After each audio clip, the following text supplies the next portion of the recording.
Afila One, a whole new electric car from Sony Honda Mobility.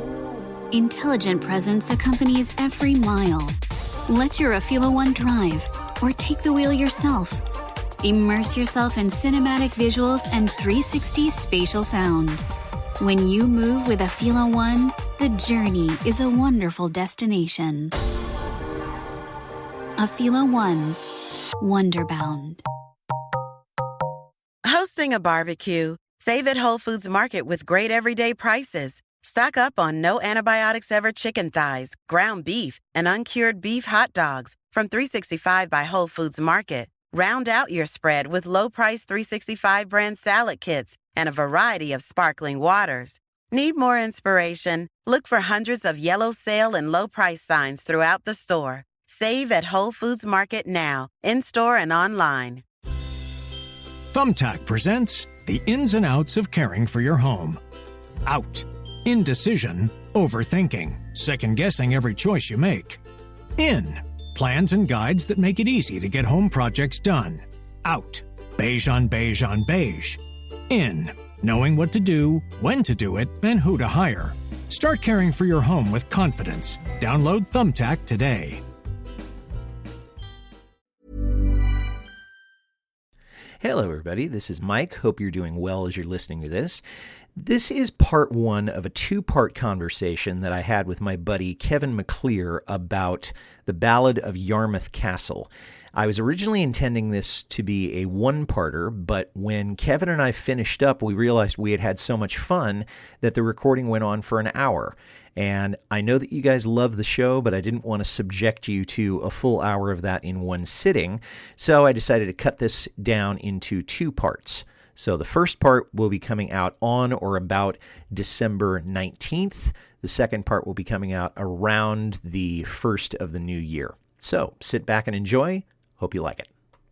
The first guest of the evening is truly a poet. He's an artist. He is a friend and an inspiration to anyone who has ever played the guitar or tried to write poetry. Would you please welcome Gordon Lightfoot?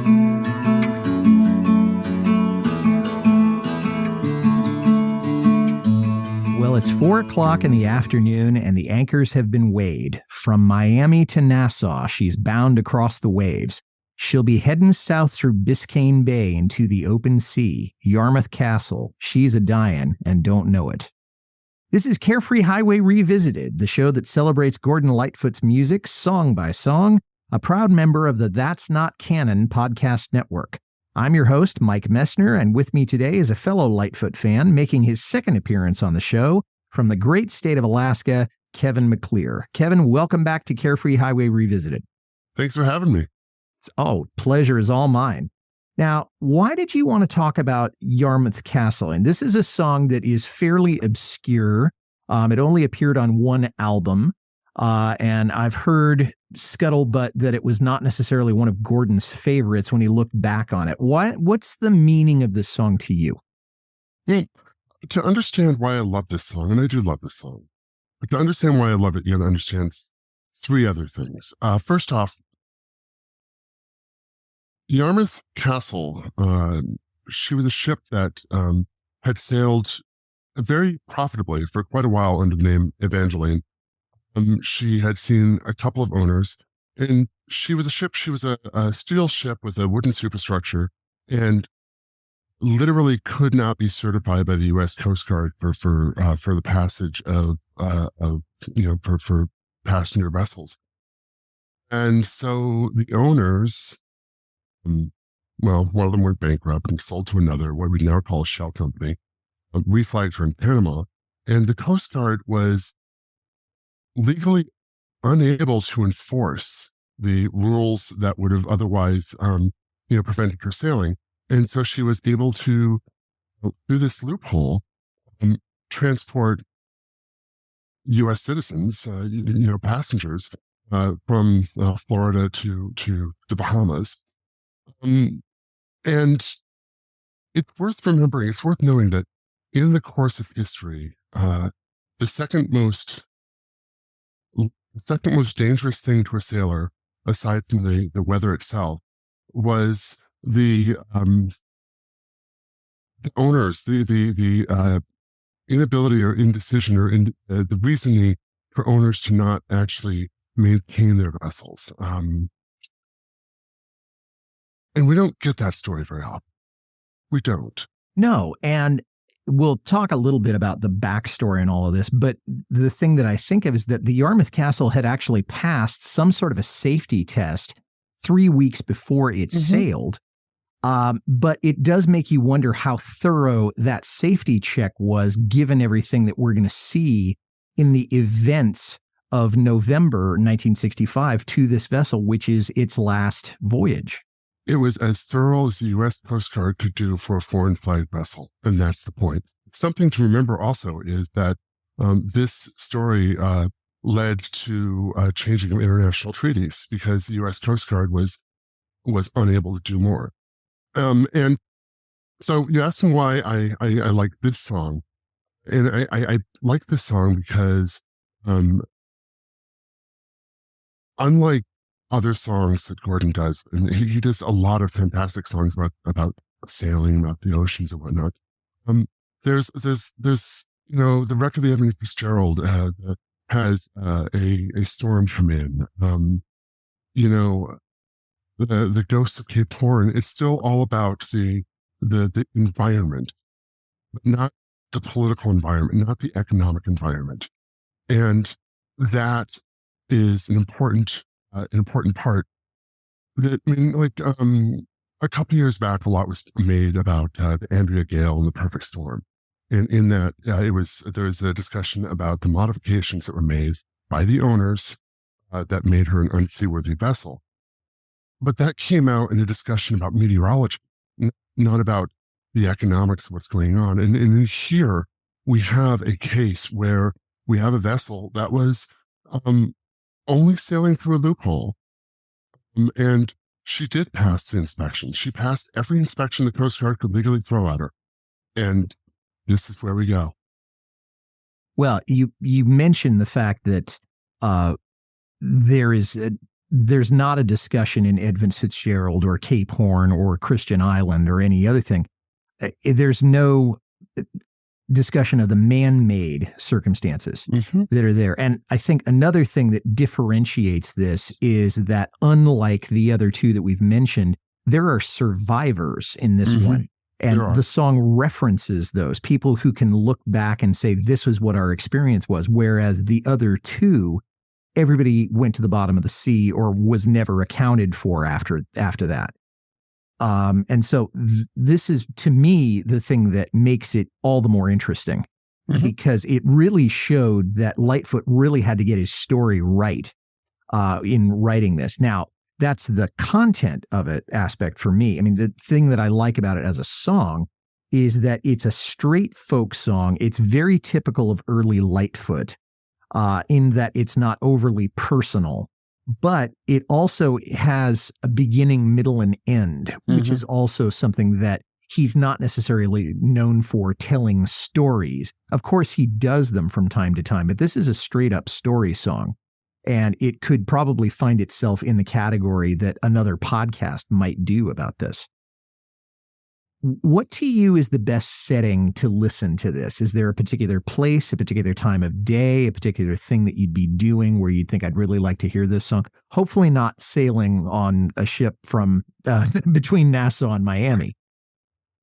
Perhaps not there. But there is a place for it. Say, if you're in a harbor and you miss the tide because of a storm and you don't know if you're going to miss the other tide, it's a ghost story, you know? It's a thing that happens fast, and those moments when time is not important because you're waiting on the tide. There's nothing else, and you can reflect on it. Or perhaps when you're getting ready to go talk to a legislature about laws that need to be changed. Yeah, and we'll talk a little bit about the safety of lives at sea, which was the series of laws that was passed probably as a result of this particular incident. Let's talk a little bit about how it got written. Now, the story that I heard from Jennings' biography and other places was that Lightfoot was actually staying with Joni Anderson, who would later be better known as Joni Mitchell, and her then husband, Chuck. They were living in Detroit, and he read in a magazine about this had happened, about this incident, that there had been this old steamer. It had gone out to sea. It had caught fire. It had sunk about 2/3 of the way between Miami and Nassau. And of course, it's not the only time that he's going to be inspired by a maritime disaster to sit down and write a song about it. Is there anything you can add to that, or is that pretty much the story that you've heard about how it got written? Well, I don't have anything that I can add. I can't speak to his mind or intentions, but I will point out that as Evangeline, Yarmouth Castle sailed between Boston, Yarmouth, and Boston and St. John's. And so in her early years, before she was a World War II troop transport, she was an American-Canadian vessel. And so it's entirely possible that Lightfoot knew of her, through other connections, and had seen photos of her and other things. The other thing is, I don't think it's beyond reason to suspect that the person who wrote Don Quixote would see that there's also very much a sense of class in the story. And the fact that she was an old vessel, she was not a vessel that would be transporting the rich and famous. And it's entirely possible that that led into some of the decisions that were made that led her to be where she was. Well, I think the economic part of it certainly is true, because this is a ship that is marginal at best. Okay, it passed, some sort of safety inspection, but as you said, that may not have been thorough, and there was only so much that the U.S. Coast Guard could do, given the fact that it was a Panamanian freighter or a Panamanian ship.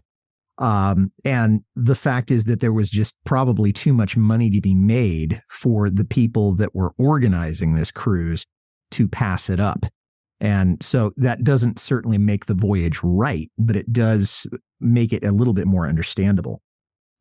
Lightfoot did say something about this at the time. He said, and I'm quoting directly, "Shipwrecks are different than your coal mine or railroad disasters. They have a different quality, a mystic and mysteriousness, maybe mystique and mysteriousness. Witnesses don't usually live to tell the tale." And I think that probably says a lot about his obsession, if you can call it that, with the human disasters that go along with industry. Is that a sentiment that you would agree with? I think so. Great. So let's start looking at the lyrics here. Well, it's 4:00 in the afternoon and the anchors have been weighed. From Miami to Nassau, she's bound across the waves. She'll be heading south through Biscayne Bay into the open sea. Yarmouth Castle, she's a dying and don't know it. Now, the first three lines, okay, that's simple stage setting. It would be like any other narrative, any other story. But then Yarmouth Castle, she's a dying and don't know it. That's a foreboding line. That could be a good beginning of a radio show or a beginning of a good TV movie. You saw something that resonated with another one of Lightfoot's lyrics here, didn't you? Absolutely. I think in many ways that this we're going to look through this and see that this is somewhat of a rough draft for record of Edmund Fitzgerald. And in both songs, you start with a kind of prosaic first couplet, and then you end up with a much more jarring line. The lake, it is said, never gives up her dead. Is something that goes with the prosaic sign. So it starts off by saying, this is a song of the ocean and all the romance. And oh, by the way, and I think that as a storytelling piece, I mean, it's very much a throw forward to the songs he would later write. We'll be right back to our conversation with Kevin McClear about the Ballad of Yarmouth Castle. But first, a word from a podcast partner or two. Is that song really a cover? What instrument are they playing there? What do those crazy lyrics mean? If you're the kind of person who thinks about stuff like that, you're in luck because I've got just the podcast for you. How Good It Is chooses a single song each episode and takes a dive into the story behind the song and the artist who made it famous. I'm Claude Call. You can find me in your favorite podcast software or just point your browser to howgooditis.com. How good it is. Hello, I'm JT, a lifelong student of the paranormal and the unexplained. I've spent over 35 years researching and learning about a wide range of subjects, from UFOs and cryptids to ghosts and the supernatural, from hidden and lost treasures to mankind's mysterious past, and all other things mysterious and Fortean. Each week I'll bring you some relevant and interesting articles in this genre, as well as a different topic. Some you may be familiar with, but many you most likely will never have known existed. So sit back, relax, and enjoy the ride, and let me be your tour guide as we explore the unexplained on the Paranormal Son. And I think it's also ironic and interesting to note that both of these are set in November. And I think, if I'm not mistaken, that they are very close in terms of the part of November to each other. I mean, the Yarmouth Castle disaster and the Edmund Fitzgerald disaster, they happened within a few days of each other within the month of November. Is that right? I think so. I think it was in maybe 2-3 days. So I thought, that's coincidence, but I think it is kind of funny to think about. Now, let me ask you this. If you were on this ship and you saw the state it was in, you hear this, as it says, groan of protest as the lines are being cast away.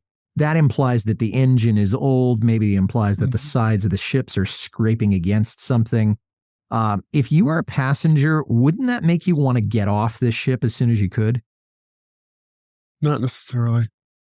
See, part of, and later on we'll talk about this beautiful line where it talks about where there's paint that makes her young.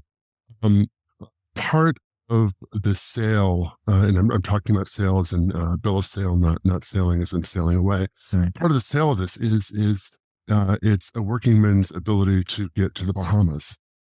And so by the time the passengers are on board, they're not looking for trouble, and that's part of how you can get away with, like I said, so much of maritime history is full of mariners making do with ships that are not maintained because, owners are away and negligent and not relevant. There's insurance for dealing with what might happen versus a very real cost to dealing with these things. So I think the sailors, they know the ship's on borrowed time, but maybe not this one.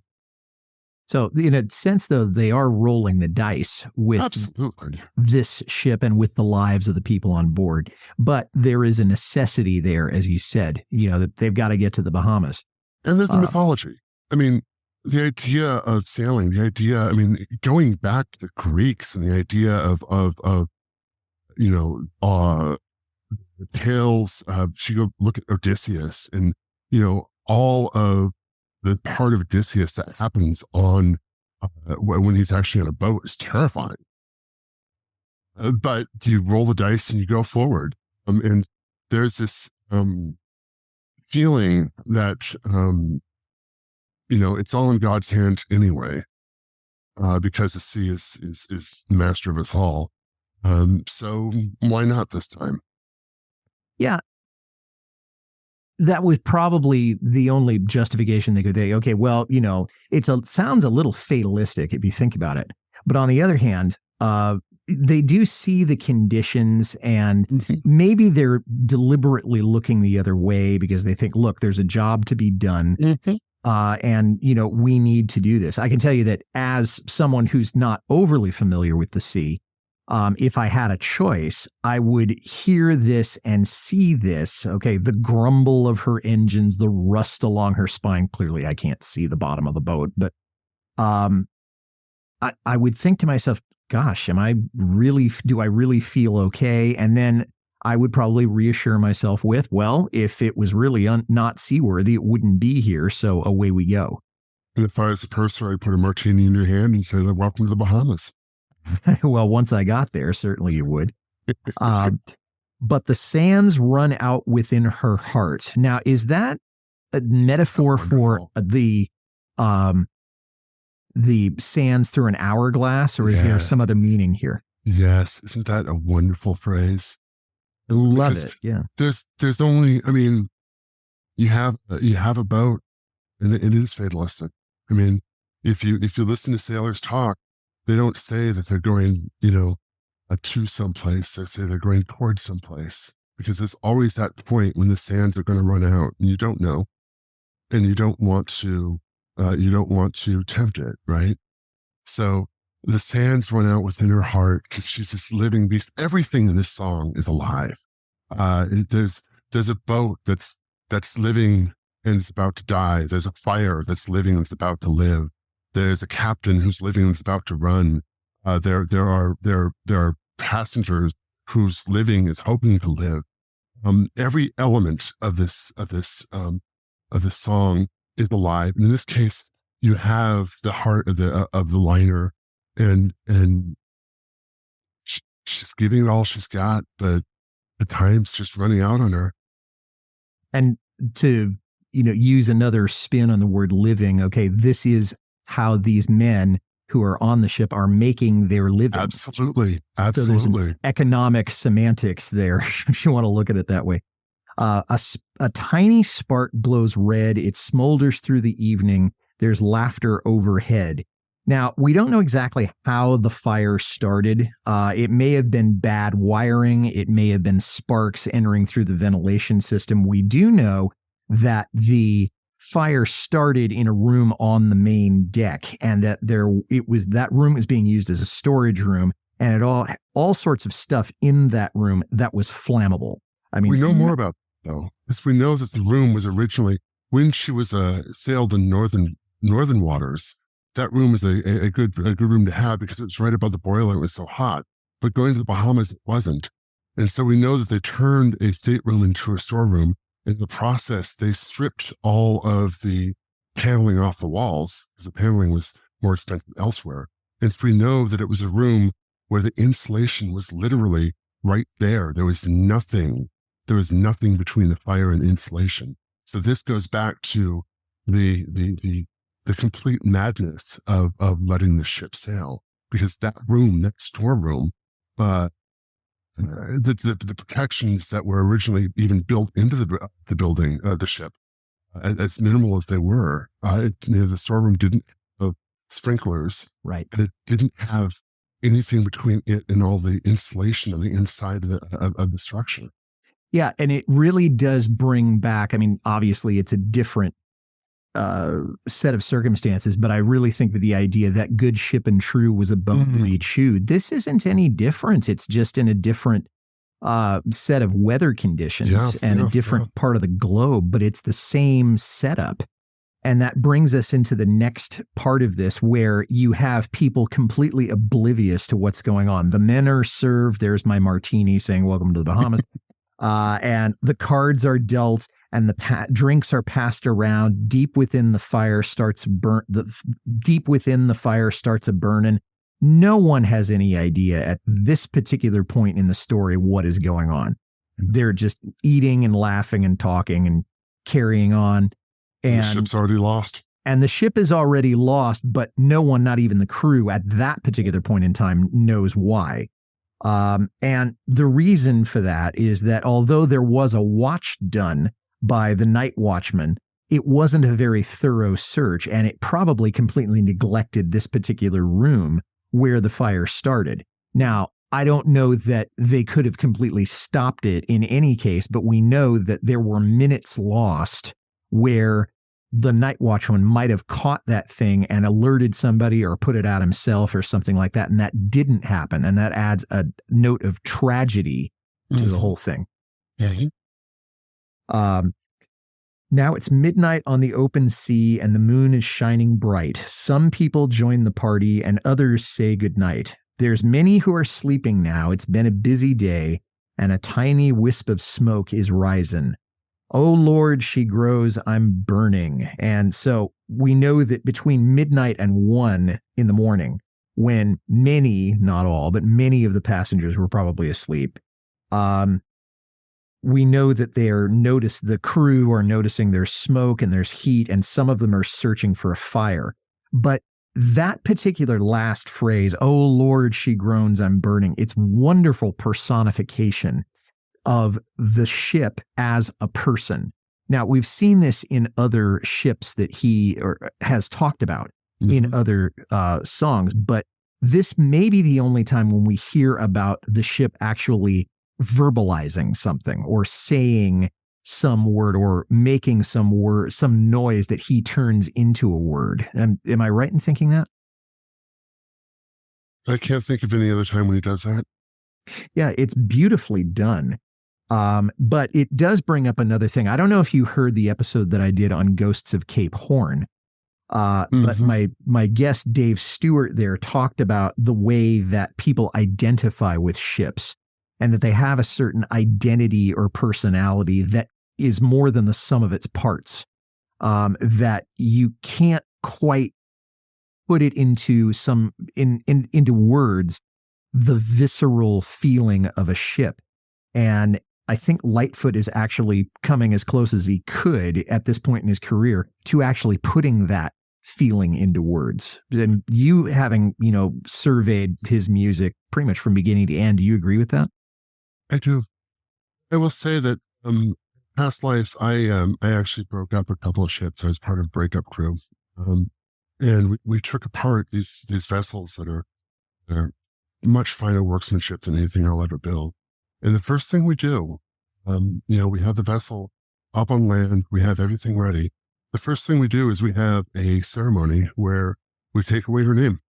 We take the nameplate off, and from that point forward, the vessel is no longer a living thing, and it is absolutely necessary, especially for people who had spent time with that vessel. And so you're absolutely correct about that personification.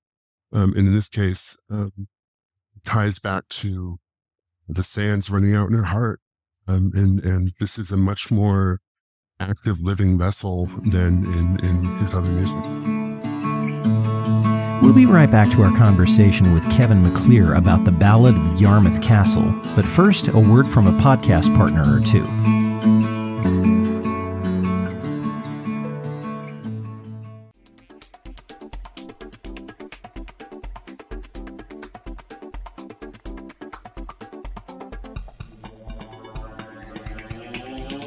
Welcome to Books Boys. Every month, the Dean and PJ tell you all about the books they've been reading and make some recommendations from our old favourites, plus surprise call-ins from authors to talk about the works that they're writing, original music, prize giveaways, and more. That's Books Boys on booksboys.com and all good podcatchers. Books Boys. Get it.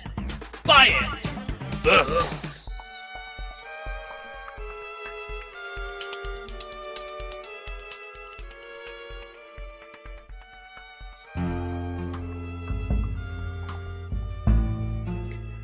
Hey, do you like classic albums? Technically, like the 20th century albums, such as like Beatles, Led Zeppelin, Rolling Stones.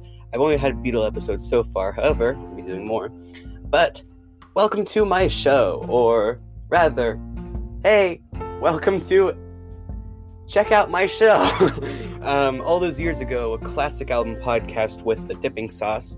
As you can see, the George Harrison reference. I review classic albums, not of those the likes of Beethoven, the likes of the Beatles and Rolling Stones, and like I mentioned earlier, or what have you.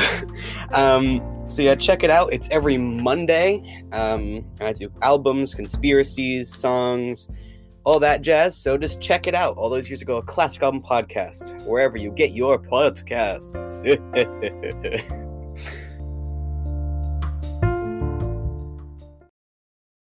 Let someone understand, but her silent plea is wasted in the playing of the band. Now, I couldn't find any information about the idea that a band was playing, although it's likely that it was. There was some music being played because, people are partying on this. It's an overnight cruise, so why not?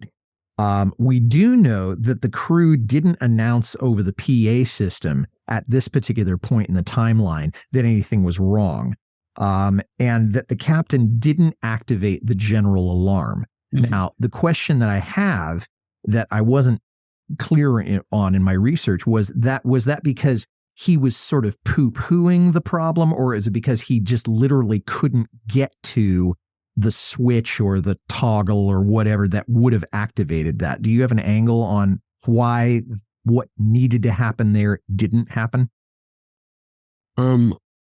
Looking at the official reports, what happened, the captain got a report of a fire.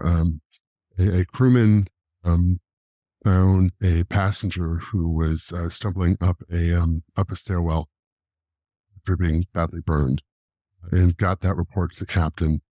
The captain himself left the bridge to go do a report, or to see for himself what was going on with the ship, instead of sending anyone else. So there was no one specifically on the bridge with the authority of captain to order and abandon.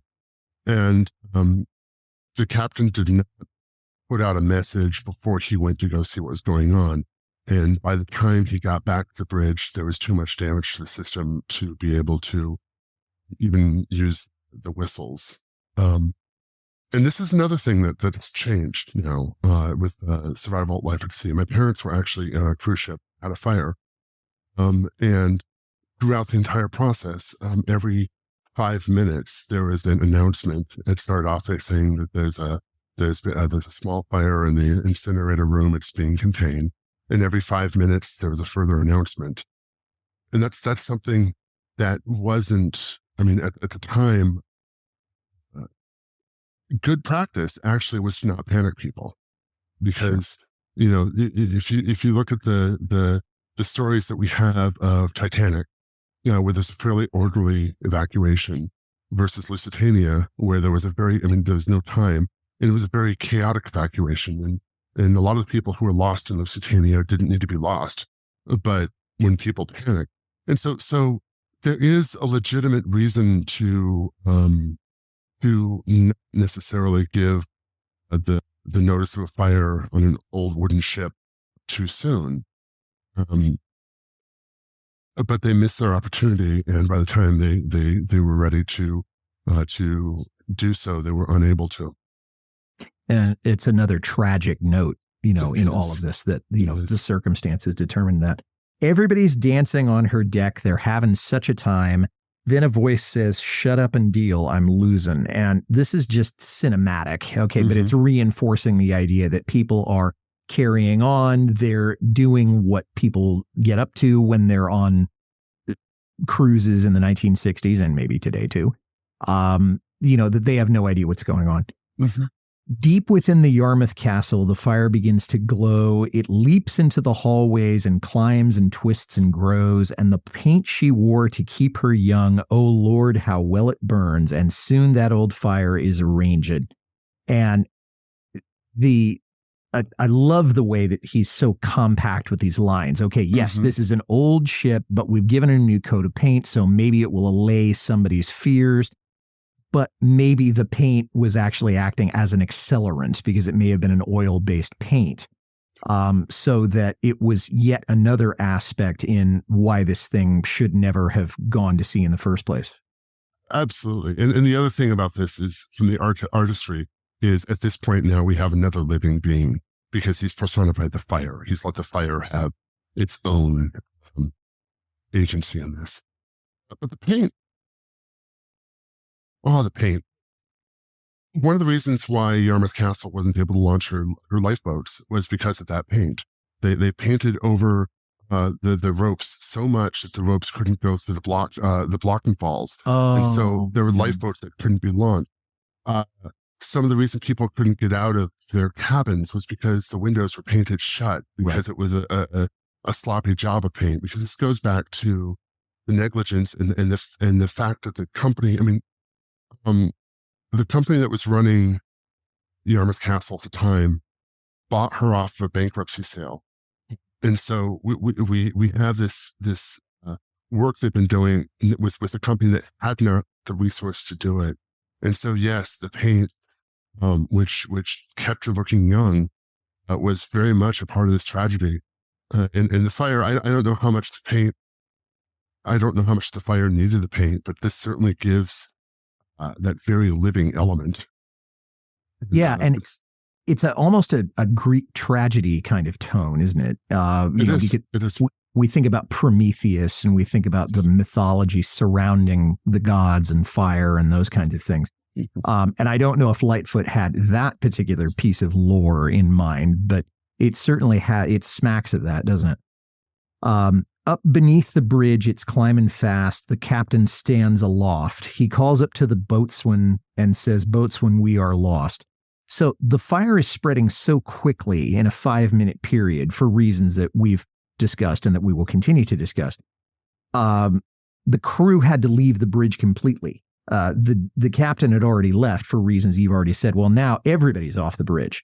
So even if they had the authority to sound the alarm, they really could not have done so because they were just not physically in a place to do that.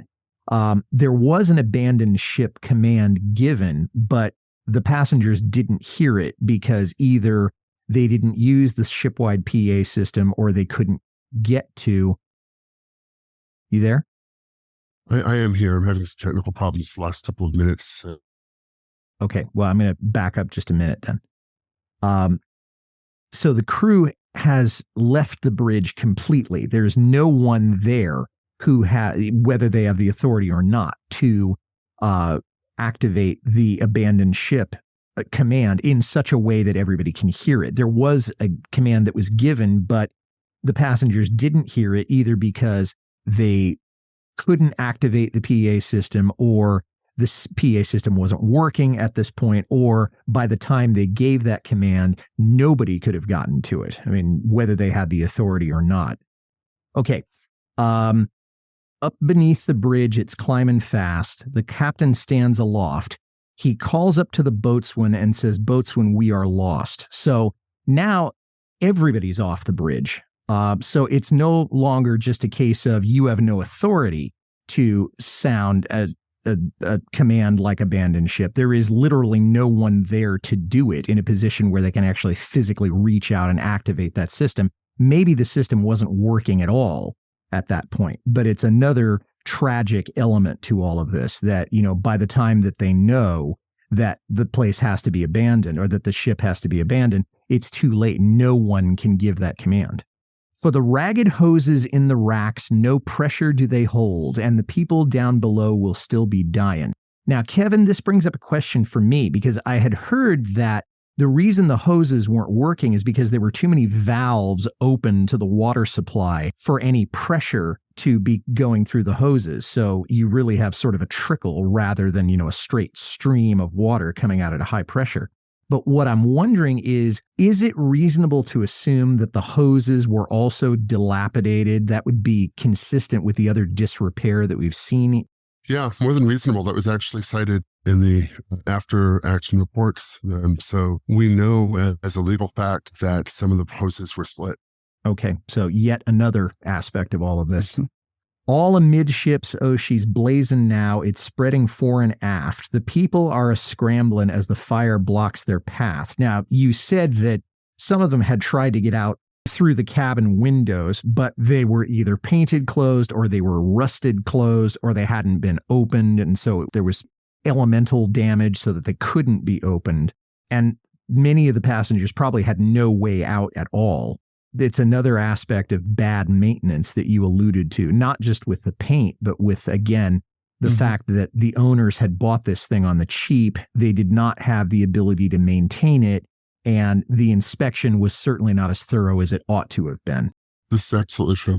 And the captain in his lifeboat is a-leavin'. Now, this to me is an enormous violation of maritime etiquette, okay, that the captain is leaving the ship ahead of the passengers, and that looks cowardly. And it is, in fact, probably a violation of all sorts of regulations out on the high seas. He later testified, the guy who was the captain who survived, look, I left because there was no way to reach any of the rescue vessels. We'll talk about the 2 rescue vessels that were involved here. There was no way to use the communication equipment on board, so this is the only way that I could go and get help. So is that consistent with your understanding of it, and do you have any commentary on that action? One of the lifeboats had a radio system on it. That was not the lifeboat the captain was on. But the argument the captain was making was actually that he was trying to reach the other lifeboat and be able to call in and radio for help. And so the reality is, if you go by the numbers and the other ships weren't available, and you just went with the people who were on lifeboats, the people who would have survived, 80% of the survivors would have been crew members. That tells you who was on the lifeboats that actually got off. Whether or not it was cowardly, it certainly does look like that's not the way it should have gone. I think that this is one of those areas where, as a artist, the songwriter can't really equivocate, because this is one of those points where the story is important. And in this story, you have a lifeboat that left with a captain and crew members. And regardless of what the captain's actual motive was, this is part of the tragedy as far as who was or was not able to get off the vessel. Yeah, and not only that, but I mean, that's one more boat that was not available to the rest of the people who were on board the ship, irrespective, again, of his motivations. We know that there were 2 ships that were involved in the rescue. The first one is not mentioned in the song, and perhaps it wasn't in the magazine article. A Finnish freighter was a few miles ahead of the Yarmouth Castle, and the mate saw on the radar screen that the Yarmouth Castle had slowed way down. So he looked out and just got some dead reckoning and saw the ship on fire, woke up the captain, and the captain tried to radio Nassau for help, and nobody answered for whatever reason. So then the captain of this Finnish ship got in touch with the U.S. Coast Guard. They're going to come in later in the story. The Finnish ship turned around and went back toward the Yarmouth Castle. It picked up the captain's boat, and then it launched its own lifeboats to try to rescue passengers. And some of those, they did actually launch some motorboats also, and they ended up towing some of the lifeboats from the Yarmouth Castle to the Finnepulp. And then we get into the Bahama Star. Did I get the whole story there? Yeah, except for one other element of that's worth noting is that the lifeboats that came off the Yarmouth Castle didn't have oarlocks. A lifeboat is a fairly large vessel. You want it big enough to be able to deal with the ocean. And you don't want to be trying to paddle it like it's a canoe. You need to have the oarlocks so you can have the lever arms, you can have long enough sweeps or oars that you can actually maneuver it. And so without oarlocks, which is a very simple, very inexpensive piece of equipment, it's a little metal thing that attaches to the side of the lifeboat that you rest the oar in, so you have a fulcrum. But without oarlocks, they were trying to navigate by basically paddling these large, unwieldy vessels like they're canoes. And so the Finnish vessel that came that was able to tow them, first off, they had a watchman who was observant to everything around. The vessel was ahead of the Yarmouth Castle. There's no reason for them to necessarily to keep tabs on the radar behind them, but being diligent, they did. They had situational awareness of everything. 2, they hailed the Yarmouth Castle and tried to find what's going on. And 3, they had the equipment to actually make the Yarmouth Castle's ineffective equipment effective. The oarlock is something that, as you were explaining that, it's been a little while since I've been in a rowboat, but I can remember that we had those. And of course, the typical rowboat is much, much smaller than a lifeboat from a ship this large. So now it makes sense that they would need that kind of leverage to make a lifeboat go anywhere, because otherwise you might as well just be trying to bail out, a vessel with a Dixie cup. It's just going to be such an impossible task. And thanks for listening, everybody. If you like this well enough to listen to the whole thing, tell somebody about it. Carefree Highway Revisited is on Apple, Spotify, Acast, or wherever you get your listening matter. Our website is www.lightfootpodcast.com. I'd like to make a special request for you to visit my Patreon page. I love this show so much, and I want to keep it going, and you're in a position to help. Please head over to www.patreon.com/carefreehighwayrevisited. $1 or $2 a month is all I ask. You can reach me, Mike Messner, at teachermike72@gmail.com. Well, that's all the time we have for this episode, but we'll be back in 2 weeks with the rest of this conversation with Kevin McClear on the Ballad of Yarmouth Castle. Until then, this is Mike Messner reminding you, run for the roses, but don't forget to stop and smell them. We'll see you next time.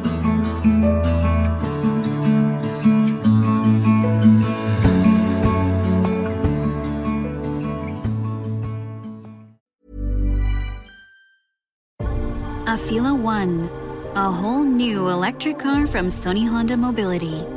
Intelligent presence accompanies every mile. Let your Afila One drive or take the wheel yourself. Immerse yourself in cinematic visuals and 360 spatial sound. When you move with Afila One, the journey is a wonderful destination. Afila One, Wonderbound. When you're in Illinois, you'll find wonder in every direction. Feel the vibrant energy of Chicago as you explore the Lakefront Trail or take in unforgettable skyline views. Beyond the city, Illinois has small-town charm and big outdoor adventure. Hike in the Shawnee National Forest, sip wine in Galena, and cruise along the iconic Route 66. From Lake Michigan to Wren Lake and everything in between, Illinois shines all over. Visit enjoyillinois.com today. We're here to sweat the details, to test and retest, to optimize and perfect. First in the lab, and then in the world. Because when you're known for delivering speed, reliability, and coverage inside, you need to deliver speed, reliability, and coverage outside. In all kinds of weather, all year round. Introducing Eero Outdoor 7. Eero, the way Wi-Fi should be.